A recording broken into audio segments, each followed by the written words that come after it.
Welcome back to WCB Jazz Vinyl. Today I have for you a continuation of my conversation with George Klabin. So in the first part of the multi-part video series, George and I discussed his start in music, including how he came to love jazz, as well as his time working for WKCR.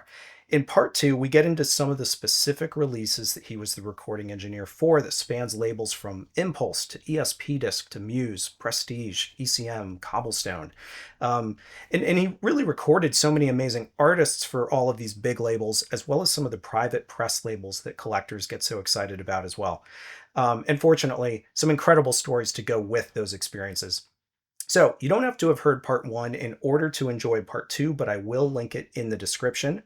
And before we go into it, one quick plug. You can check out George Klabin going back to his radio roots with a weekly show on Connect Brazil called The Heart of Brazil, where he curates a Brazilian jazz setlist every week, starting with the first on July 10th at 4 p.m. Eastern, which will actually be replayed on Sunday the 13th at 1 p.m. Eastern.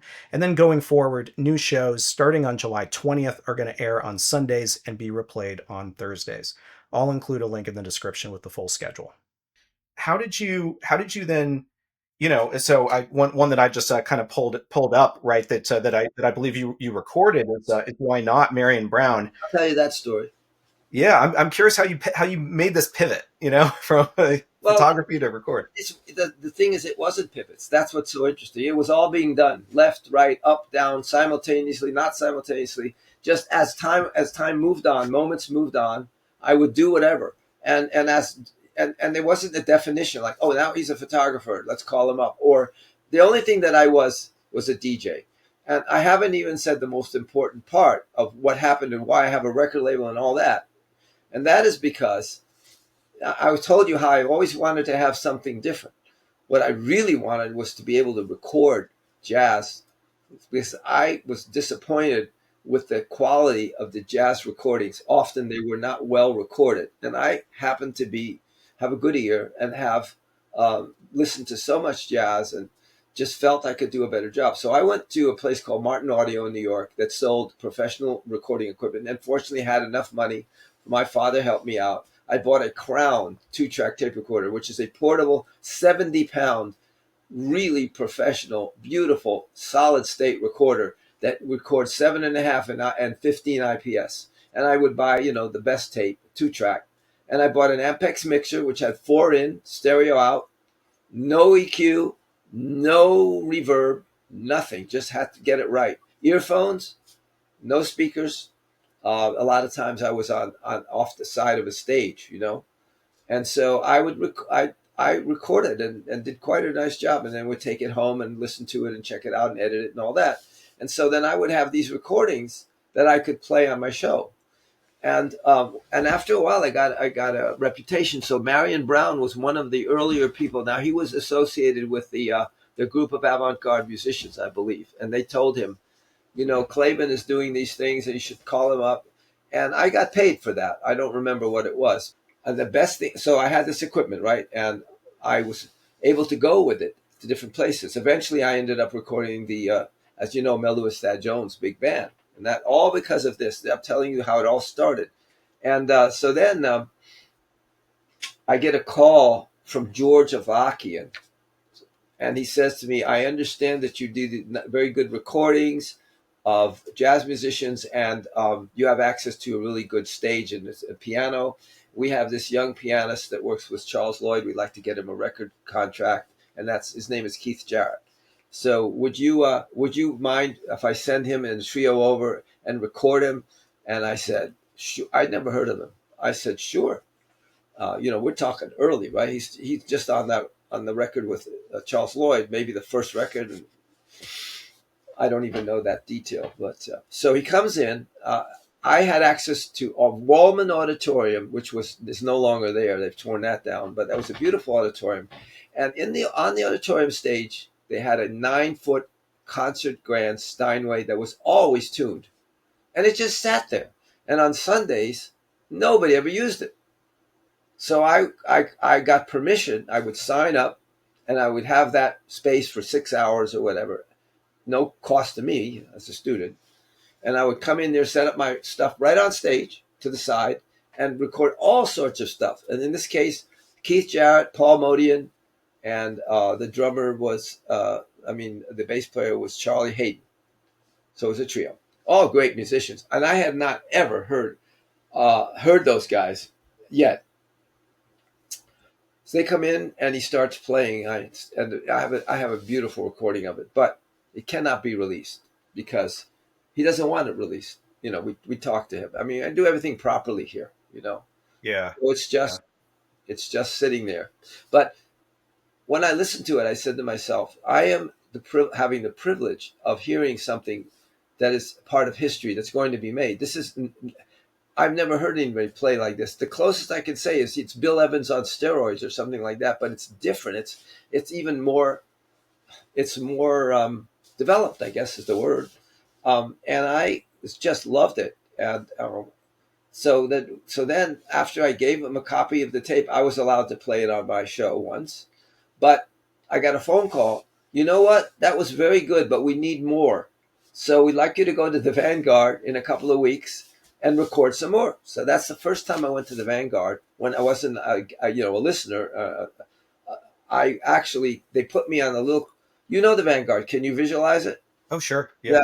That it's still the same, which is insane. I mean, we're talking 60 years, right? Yeah. Still the same. They put me in a coffee table way up along the elevated part in the back at the very front of the stage. So I was almost hidden behind a column.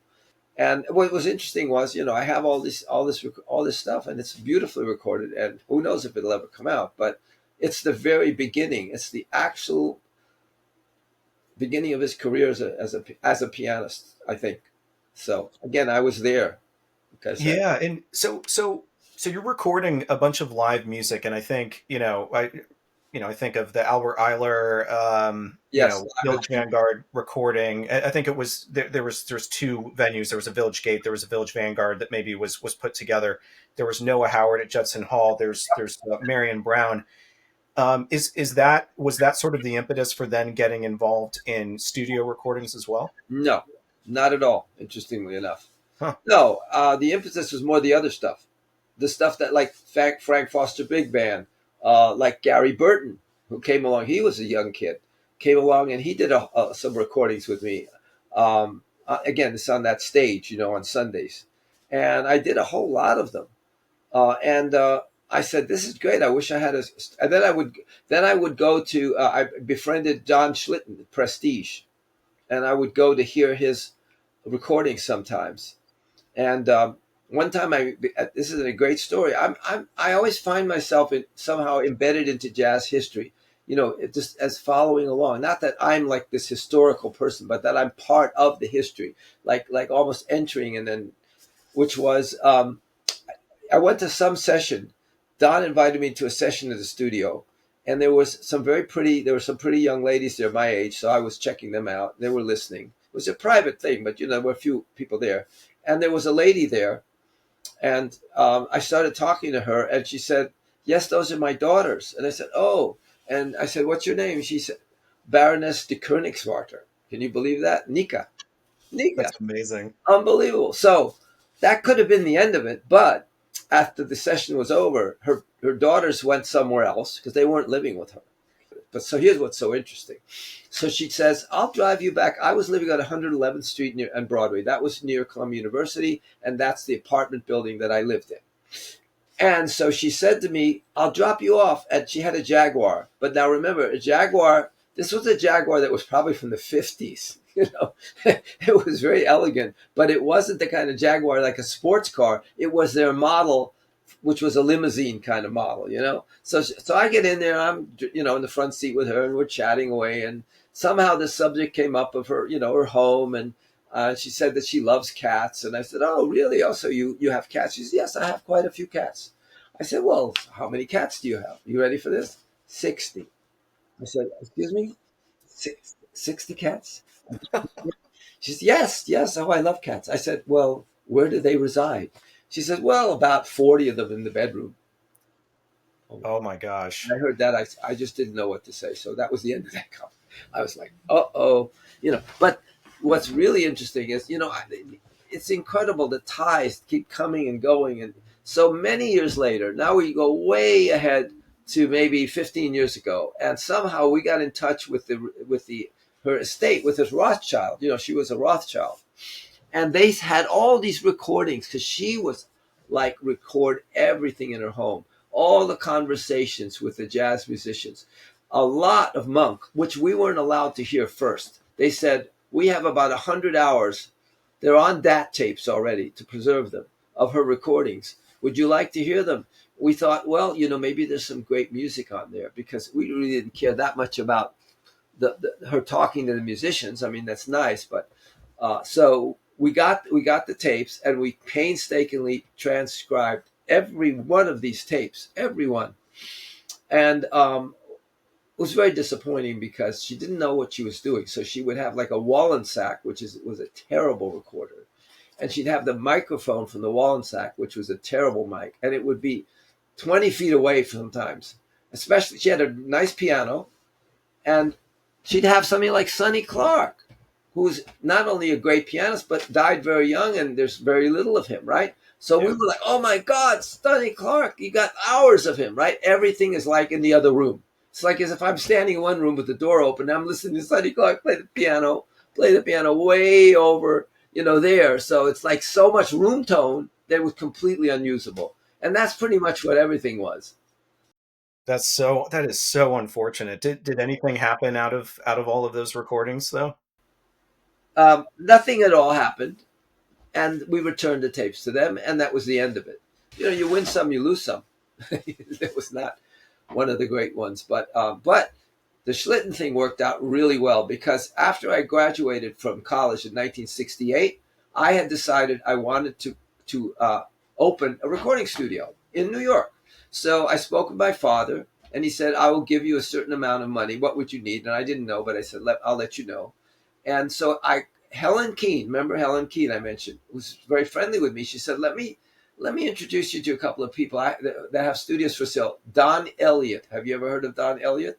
Oh, sure. Yeah. He was he had his own studio, and he was looking to sell it. So I went there and I met with him, and he said, "Yes, I have my new 8-track tape recorder and board." And an 8-track in those days, 19, this would be 69. No, it wasn't an 8. Was it an 8-track? It was, I think it was a 4-track or an 8-track. I can't remember. But the board he had a new board. And he said, and he had a nice room and a decent piano. I mean, it wasn't great. There was a little office. That was the whole thing. So I said to Don Schlitten, who was recording in another place, would you like to do some recordings here? I'm trying the studio out. I'll give you a good price or whatever. So he came and he brought me Dexter Gordon, Tower of Power. Remember that? That's a famous record. Um, I actually pulled it out, so here I it is for figured you'd the. have it. So that was that. There was Barry Harris, Puccio, and his whatever it's called, Puccio, and Yeah, so his Latin Soul Brothers. That's right. Yeah. and Soul Brothers. I think they got about 5 or 6 things. So I was there for like a few months, and I really didn't think this was going to work, because it just wasn't. And the board had problems. You couldn't do certain things, and they never fixed it. It's like, okay, enough. So I then started looking around, and I was told about a gentleman named Harry Lukowski, who made a record called Stringsville. Do you know that record? Yeah, for Atlantic, like 56, Right. Do 57, you something know like that. how he did it? Do you understand what happened? You No. probably don't know what. Well, what happened is that he read music, and he had this incredible ability to play jazz violin if you gave him the notes. If you did not give him the notes, write them down, he couldn't improvise. He didn't know how to improvise. He was a string player, classical and studio, right? So Bob Brookmeyer is the one who actually wrote every note that he played. Wow. But it That's just the showed trombone player wrote all of his lines. all the notes, and the fact is, Brookmeyer was also a great arranger. In case you didn't know it, he was really a good arranger, one of the best.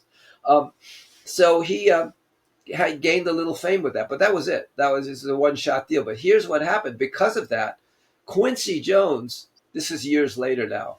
So we got together. I bought into. He had a studio that was his son. His son was named Brown, like you, same name. First name was not Chris, but it was close. Walk Away Renee. What the heck was the name of the guy? I have to look it up. Mike Brown. Mike Okay. Brown was the head of the group that made this one hit, Walk Away Renee, big hit, right? Might have heard of it, not Yep. jazz. Yep. And so they had a studio, and the studio was just sitting there, and they disbanded, and everything. This was years later, right? It's just sitting there, and it's on Broadway, and they're in a great area, 48th Street, in a building that it was located between two floors, and it was like this. The whole studio was big enough. I thought it would be a good start, so I ended up buying into that, and had a great piano and so on. And that's where I started really my recording career. Well, I mean, I'll say this, like, so getting that recording career going, especially in, and doing some more of the studio work, one of the things that occurs to me, and I just, I know I just showed that Dexter, but I kind of pulled out a bunch of things. So, I pulled out this Harold Ousley, the Kid on Cobblestone, and Liberated Brother Weldon Irvine, and I've got Genesis by Charles Sullivan here, and there's Yes, every one of those. I have all the memories about those. Everything. It's clear as a bell.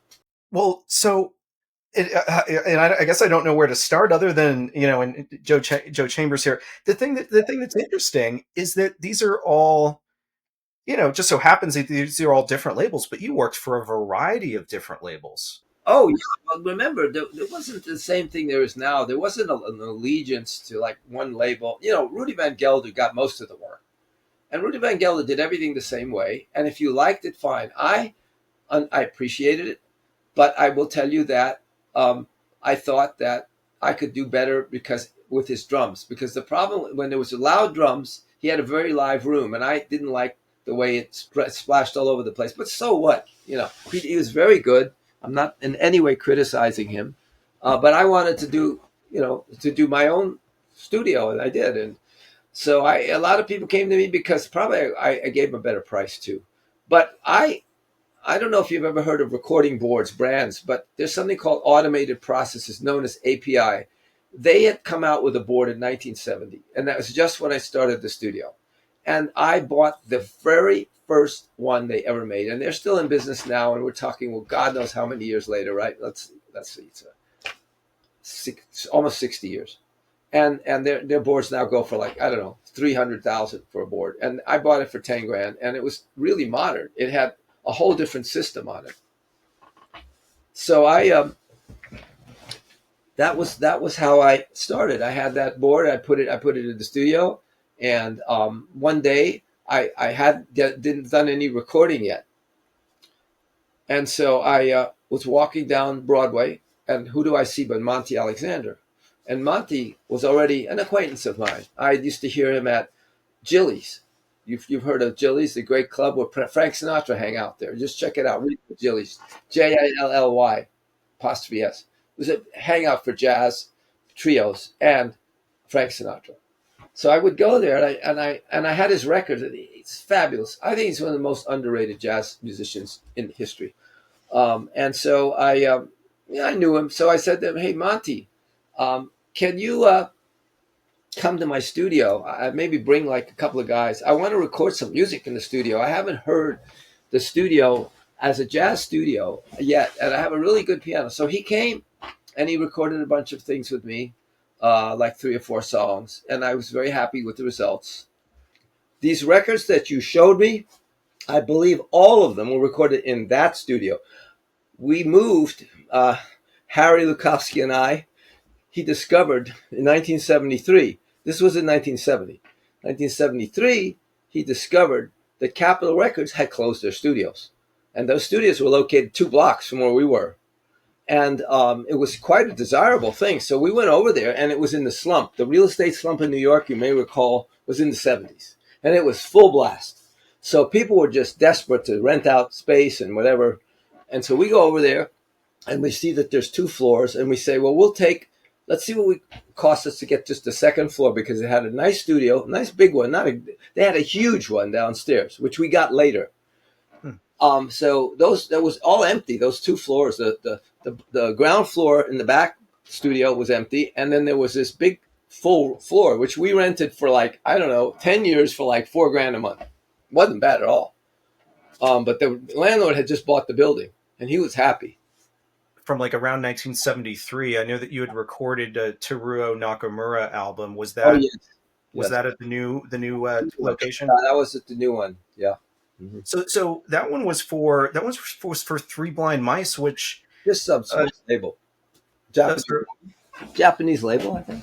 Yeah. yeah. So you'll find this. I mean, this is just kind of a funny coincidence. I mentioned that offline that I was at doing a WKCR radio program last Sunday, and it was on the Three Blind Mice label. Takeshi Fuji was the founder of the label, and anyway, we played Teruo Nakamura's Unicorn, which is that album that you recorded. Did you have I mean, this was a little bit of an odd thing, and then it was recorded in the United States. Did you have interaction with the label in this case, or did you No, I had typically? interaction only with the musician. He called me out of the blue and he asked me to be the engineer. I wasn't the only engineer. I had several engineers, and I eventually had two rooms. So it was quite a busy studio. Hmm, And we did a lot of commercials and so on. So, yeah, I did the jazz wherever possible. I really enjoyed that. And I remember the session. I really liked it. It was good music. yeah, Weldon Irvine came to me, and he was not in the early studio because he came a little later, and he did all his records. I think three or four, something like that. something like that for his own sort of private label. Yeah, And I found it very interesting. He was a very quiet guy. He didn't have. It sounded like he didn't have much of a sense of humor. He was very serious, man. Very polite. Very, you didn't know what you were getting until he played because there was nothing coming out of him in the way to indicate the passion he had and the way he played. But it was excellent. Yeah, and again, there was something different about it that I really liked. Even though it was in the so-called conventional swinging style, but it was it. Well, you're familiar with it. I haven't heard it in a while, of course, but yeah, I mean, there's just so many experiences I've had. I mean, I have some crazy experience. You want me to tell you about a really crazy experience? You can use it or not. yeah. Perry Let's go for it. Robinson. You ever heard of him? Sorry, one more time. Perry Robinson, clarinet. Yes. So Perry Robinson had a album for Savoy that I think it's called like Funk Dumpling, something like that. Okay. So one day he calls me up and he says, "I have a group: violin, trumpet, me, and bass and drums, and love to record it." And I went, "Oh, not." I was not a big fan, honestly. The music was very avant-garde, but okay. So he said, "What's the cheapest rate you have?" I said, "Well, direct to two track, $25 an hour." So he said, "That's what we'll do." So he's out there. There was a wooden section where we had in the room. It was quite a big room, and at the very back of the room, I'm in the control room with a big window. I'm sitting there recording, and he's all the way at the back of the room, slightly to the right. There was a place with all wood, so that if you wanted to get a nice resonant sound of wood, and so the band was all back there, and they're playing along, and I'm frankly not particularly, looking at them. It's just that things went on and on. All of a sudden, I heard the music sort of like petered down. First I heard a big thump, and then everybody stopped playing. So of course, I turned and look, and there's Perry Robinson, unconscious, on his back, on the floor. And I rush out there, and they're looking at him and sort of poking at him, and is he okay? What happened to him? He's like unconscious. And so I said, do you think we should call an ambulance? I mean, this looks pretty serious. And so the trumpet player was his friend. And he said, look, I don't know what to do. As we're talking, he starts to come back. He's convulsing, and that's very dangerous. When you convulse, it means you don't have control of your muscles and your what you do with your hands and your feet and so on. And so the guy said, he could choke on his tongue. So I have to save him. So he, you can believe this. He puts his hand in the guy's mouth. And you can't do that. You have to have something to protect your hand. Yeah. Sure enough, he pulled his hand out, and all of his fingertips that he plays the trumpet with were cut, bitten into. So he goes off to the bathroom holding his hand, bleeding. And that's the end of that, right? Meanwhile, Perry is thrashing around, sort of coming back, right? And eventually he comes back. Well, we'd called an ambulance. So by the time he was fully like nothing happened. He's laying there going, "What happened? Where am I? Oh yeah, oh." So he shoos the ambulance away. I don't need the ambulance, so they leave. So then he gets back up and he starts playing again. And I figured out what it was because I would watch him play. He would play like a snake charmer. He had a music stand in front of him, and there was, believe it or not, there was some music to this that was written, because you wouldn't think it from what you know.